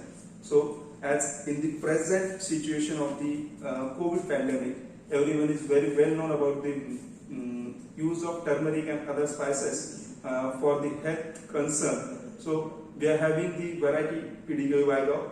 And now in case of today's topic for the processing, so India is the largest producer, largest consumer, and largest exporter and processor of turmeric. So in case of this processing of turmeric, the chain of events which was a somewhat longer and tedious in case of the traditional methods which were followed by farmers. However, our university has developed a technology, instant technology for the processing of the turmeric, which is developed through our APDRC center. Farmers have to wait for near about 7 to 8 to 15 days for the dried rhizomes or the powder. However, with this technology, we can prepare turmeric powder directly from the fresh rhizomes while using vacuum drying with the use of either solar cabinet dryer or the cabinet dryer. The turmeric rhizomes doesn't get directly exposed to the heat, so that's why the curcumin content, it is much, we can say, somewhat more than the traditional method, and the recovery percentage is also more. So if farmers adopt this technology, so they will get benefited. Now, as we were talking about our variety PDK Vaigao, so particularly the PDK Vaigao variety indications, and which is received by the farmer producing group in the locality in the Vidarbha from the Samudrapur Taluka of Varda district. So with the help of geographical indication, the export opportunities for the turmeric get elevated. Now next to that, the major concern for the health, that is the curcumin content in turmeric. So as we know that organic products have certain limitations and certain norms. So for the extraction of curcumin from the turmeric, we cannot use the petrochemical solvents. So we can use the water only, or the ethanol, or the carbon dioxide. The curcumin recovery percentage, which is near about 5% from the roots, and about the oleoresin content, which is from the turmeric, it is about 10 to 12%. Now, from processing point of view, coming to the next crop, it is garlic, Allium sativum. So garlic is having the huge demand from the international crops, particularly due to its nutritional value and the medicinal importance. So in the range of products from garlic, so we can prepare the minimally processed garlic, particularly the cloves, then dehydrated flakes, then again the garlic powder, which is the huge demand from the foreign markets, and the garlic paste, particularly it is the vocal to global product. While I am talking about the garlic processing, I have worked on the dehydration of garlic during my masters, and particularly the work was appreciated at national level from Indian Society of Alliums, and again the varieties those are suitable for garlic in our region, those are recommended by Teogia, Rajguru Nagar. Those are Yamuna 4 and Yamuna 5. Just like garlic, the onion, the economically important crop of the country, which is having the same kind of product range, have potential for the processing too. However, the processing of onion requires sulfitation treatments. So, in case of processed product in organic farming, the use of sulfur or sulfitation treatment is not recommended. Still, we can prepare the dehydrated flakes of onion easily without using any kind of preservative. Just like the turmeric, the another crop from Zingiberaceae family, that is ginger. So it is having the same wide range of products, that is dry rhizomes, then dried ginger powder, then dried of ginger, then again the ginger paste, which is used for the with blends of other spices, particularly onion, garlic. So it is having wide demand. In case of organic vegetable production, we have conducted research trials cum demonstrations on vegetables, namely tomato, brinjal, then beetroot, then the major group of leafy vegetables, which were after our research trial, those were marketed by our ELP students, and really they enjoyed it. Every batch has started since the land preparation to the marketing of the produce. In case of leafy vegetable and their processing and dehydration, we have used the structures those were available here. So particularly we utilize the open space as sun drying, then our protected structure. We have processed the product from agronomical crops like mesta.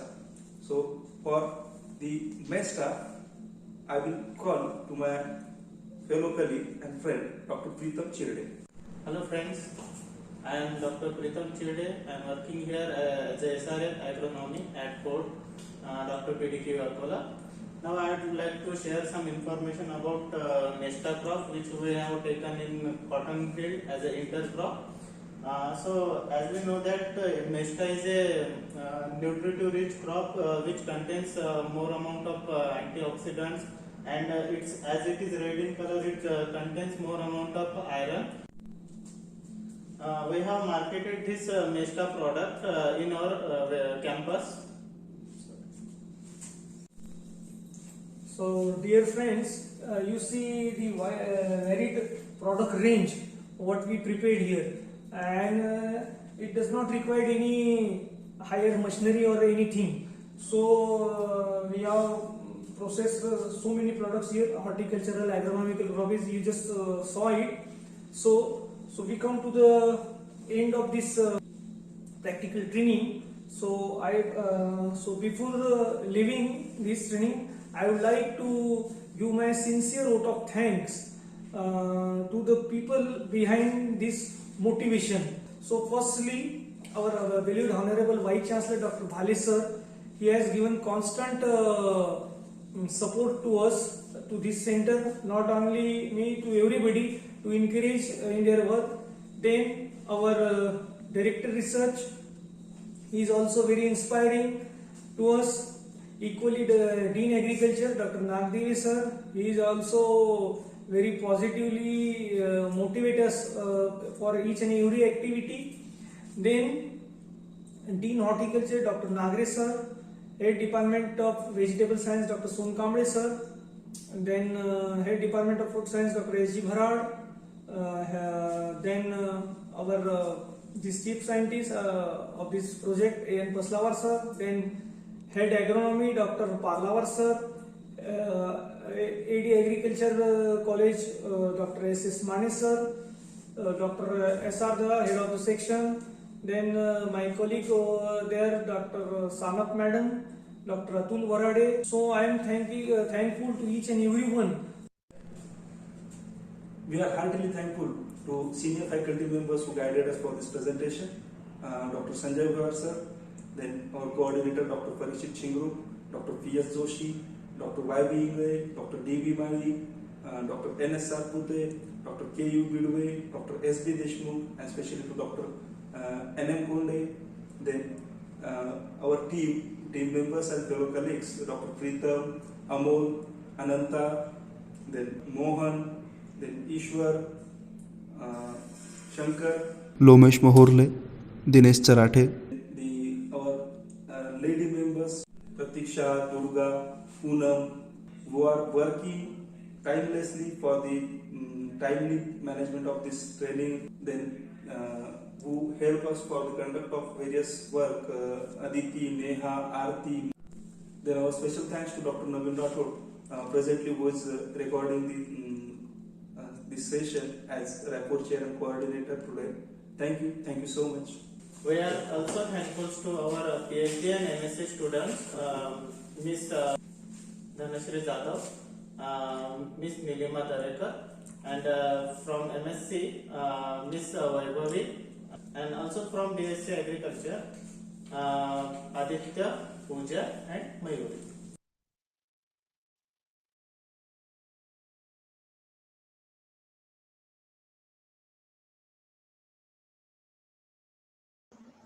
So thank you for watching this video, and you can just you must have observed this is totally a teamwork, because Dr. Joshi has taken a painful effort while preparing this video along with their senior research fellows and students who are appearing for postgraduate studies and undergraduate studies. Really, it was an inspiring session.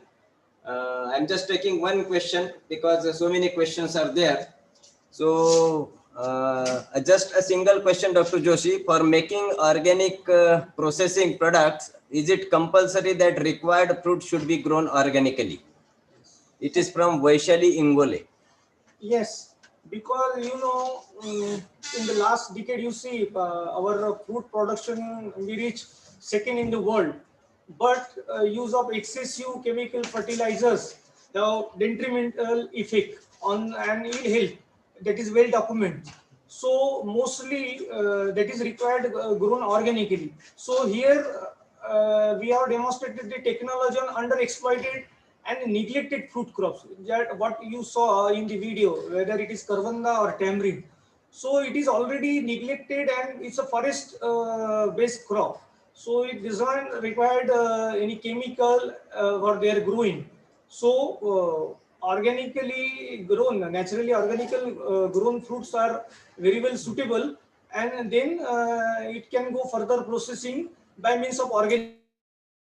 Means that there is a standards developed by Npop, so we have to adopt their standard procedures and their standard preservative, and that is well documented there. So thank you, Dr. Konde sir. Sir, thank you very much, and I would like to place my very sincere gratitude to Dr. Joshi, Dr. Navin Rathod, who has taken proceeding of this session, then Dr. Sandeep Bondre, Dr. Pritam Chirde, and even Ananta Pariyar, who is just operating this session. So thanks a lot. And friends, actually we are moving to the end of this virtual training program. Tomorrow is the last day of this training program. It's really an inspiring moment for we people that across the globe, the peoples are assembled virtually for this training. And in the evening, we are having our last foreign speaker, Dr. Timothy Olabi. He is a professor of nematology, Ladakh and Akintola University of Technology, Nigeria.